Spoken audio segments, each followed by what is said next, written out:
కర్ణాటక బెల్గాం జిల్లాలోని చోర్లాఘాట్ ప్రాంతంలో ట్రక్కు నుంచి 400 కోట్ల మేర నగదు దారి దోపిడీ జరిగిందంటూ ఓ వాహన డ్రైవర్ మహారాష్ట్రలో ఫిర్యాదు చేసిన కేసులో కీలక విషయాలు వెలుగులోకి వచ్చాయి.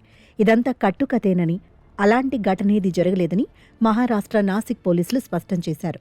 అయితే నగదు తరలిస్తున్న ట్రక్కులో దోపిడీ జరిగిందంటూ డ్రైవర్ గతేడాది డిసెంబర్ 17న నాసిక్ పోలీసులకు ఫిర్యాదు చేశాడు. గతేడాది అక్టోబర్ 22న కర్ణాటక బెల్గాం జిల్లాలోని చోర్లాఘాట్ ప్రాంతంలో ఈ ఘటన జరిగిందని చెప్పాడు. 7 వ్యక్తులు అడ్డగించి కిడ్నాప్ చేసి దాడి చేశారని ఆరోపించాడు. ఆపై 400 కోట్ల విలువైన, ప్రస్తుతం చెలామణిలో లేని 2000 నోట్లతో పరారైనట్లు తెలిపాడు. ఈ మేరకు కేసు నమోదు చేసుకుని దర్యాప్తు ప్రారంభించిన పోలీసులు ఇదంతా అబద్దమని దర్యాప్తులో తేలినట్లు వెల్లడించారు.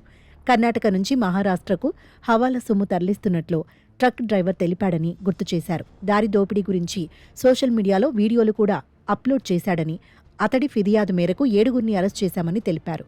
అయితే అతడు చేసిన ఆరోపణలు, ట్రక్ రూట్, టైమింగ్స్, కాల్ రికార్డులు అన్నీ కట్టుకథలేనని తేలాయని పోలీసులు తాజాగా పేర్కొన్నారు. మరోవైపు ఈ కేసులో అరెస్టైన 7 ఇగత్పురి కోర్టు విడుదల చేసింది.